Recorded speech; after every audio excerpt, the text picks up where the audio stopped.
Paul, if I'm building a new house, what sort of floor finishes should I select? Are there any that I should avoid, or are there any good ones that you recommend? Are there any pros and cons that you can tell us about? There's a huge range of floor finishes, and one of the things about floor finish is they vary in cost. Right, so often it gets down to budget. It's also suitability to what the room is, what the space is.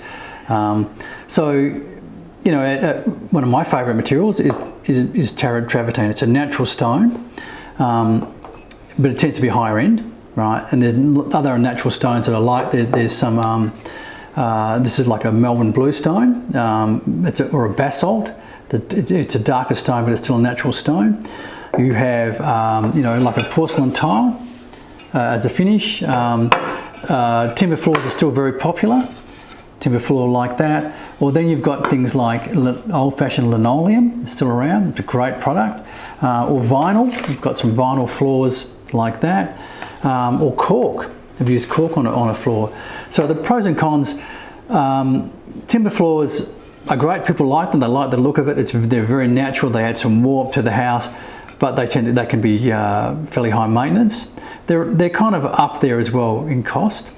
So, sorry to interrupt. What does high maintenance mean with the timber floor? So the timber floor, you'll need to sand and seal it, depending on what sort of traffic it gets, but every 10 years maybe they've got to be sanded and sealed again. So it starts getting scratched or looking dull or something like that? It will get scratched, yeah. It can also get, I've had projects where they're water damaged, that something's happened in the house and they get water damaged, and then they've got to be sanded and sealed again, as opposed to a natural stone or a tile, which doesn't need that.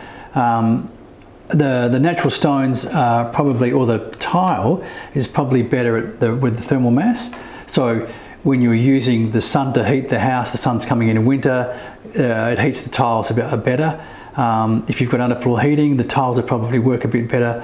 Timber still works, but the underfloor heating probably works under a solid material like stone or tiling. Again, I mentioned budget. So materials we're talking about are up the higher end. So timber, stone is a higher end. Tiles probably a bit more economical, and then you go down to different types of vinyls or linoleum, sort of the lower end. And in projects like hospitals and schools, vinyls are always used because it's fairly hard wearing and it's not necessarily expensive. So you mentioned linoleum earlier, and that just makes me think of a nonna's house, something that was built in the 50s or the 60s. If I put that into my new house, is that what I'm going to be thinking of every day, or? That was used in the 50s and 60s, but it's still around, and like a lot of things, it's been developed. So there's better colours. One of the great benefits of linoleum is it's non-toxic. It's made from hemp and linseed oil. So theoretically, you could throw in the rubbish tip and it would just decompose. So very environmentally friendly, and the current colours and things like that I think are great. It also it joins very well. It gets joined very well, like some of the vinyls, right? But it's a natural. What a lot of people like about it, it's such a natural product. Okay, and so that's different to vinyl planks, then, is it? It's different to vinyl. Vinyl is a completely man-made product.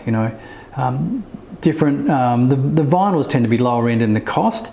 So they're economical. They're very economical, and you would use you often use a different floor in different locations. I personally like the simplicity of having the same floor throughout. So my what I'm often using is a material like that. There's travertine. It's a natural material. They used it in the Colosseum. It's been around a long time. And I like the idea of using it. I like limited palettes, so where you've used that same material through all the bathrooms throughout the house, maybe some rugs on it to make some warmth. But a lot of people will like tiles in the bathroom. So bathrooms, because they need to be waterproof, need to be tiled. You wouldn't put a timber floor in a bathroom, for example.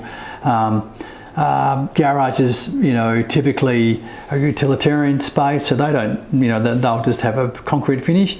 Some people might tile the finish. But they don't need because they're utilitarian, they're quite big. They don't necessarily need high-end finish. So yeah, so typically you need to use a tile finish in a bathroom. You know, some people use a timber, but it's not waterproof. Then I know you said Yes. that you like the limited palette, but you know, if someone says that they like timber, they do like the travertine as well, but they want stones, is that achievable in a? Yes, it is. I mean, you've got to, again, you need to design that in. You need to think that through and design that in. I haven't mentioned carpet. You know, a lot of people still like carpet in their bedrooms. A lot of designers, architects went away from carpet because of allergies and things like that. It tends to hold the dirt, you know, but it's still quite soft underfoot and warm underfoot, particularly in bedrooms. You know, you don't see it so much in living spaces. Tend to be harder finishes, easier to clean. The harder finishes, and you know, particularly the stone or the tile finishes. And what about polished or burnished concrete? I know that was really popular for a while. Is it still popular? Is it something you would recommend? Yeah, it's still popular. Again, it's not as inexpensive as you would think because there's quite a bit of work involved. And like we were discussing rammed earth earlier, it's the finish you get is the finish. It's sort of it's the final finish. So if there's a defect or a crack in the concrete, then that's what you get. And there's actually quite a bit of work. It's hard wearing, like a stone or a tiled finish. So it's still a good option. And Paul, if you were building a house right now, what sort of floor finishes would you have in your own house? I would probably go for one of the natural stones, like a basalt, like a dark basalt. But I really like the travertine, and I would probably do it throughout. What about if I was building a house and you're designing for me, and that wasn't in my budget? Yes. What would you recommend as the next best option? Good question. Probably the next best option is like a porcelain tile. And would that be like? Would you recommend a sort of natural stone look or finish to it, or? Again, it becomes a little what you like. You know, it's your house, but you can get. So the technology now, the photographic technology has improved so much on tiles that you can get porcelain tiles that would fool you that they weren't a natural stone, and a more economical option.